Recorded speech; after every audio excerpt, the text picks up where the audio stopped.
Trưởng giờ cũng nhiều. Tu gì lu sự hỏi cho lu. Ồ là hả?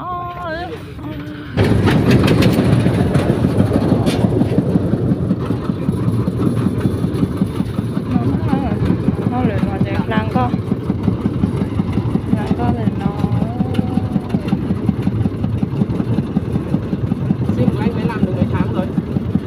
Làm được 1 năm rồi. Cũng gần sắp hết rồi à? Đăng ký 6 tháng trước.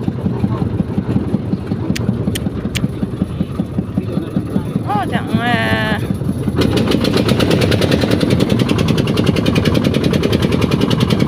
cô chú chú ha nè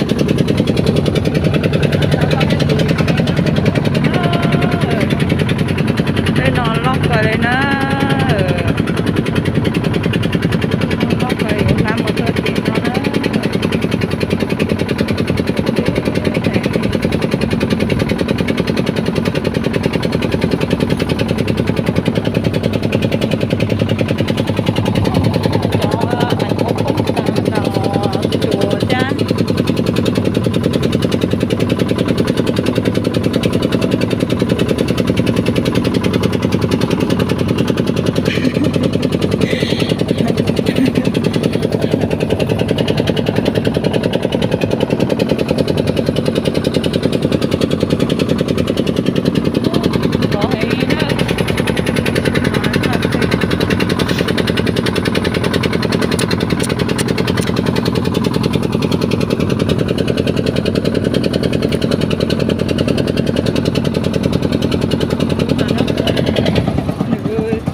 ôi dữ tôi dùng thảo sẽ chế nói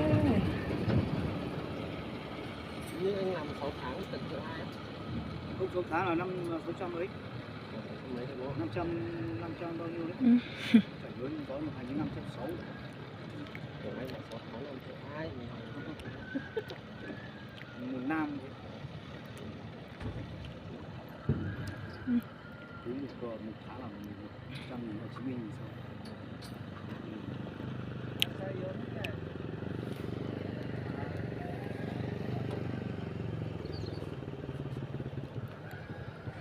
Cái giờ mới hang nó nghe đi. Ôi, điều là khai nhiều xuất hiện thế nào? Nó thế họ chưa lì đấy.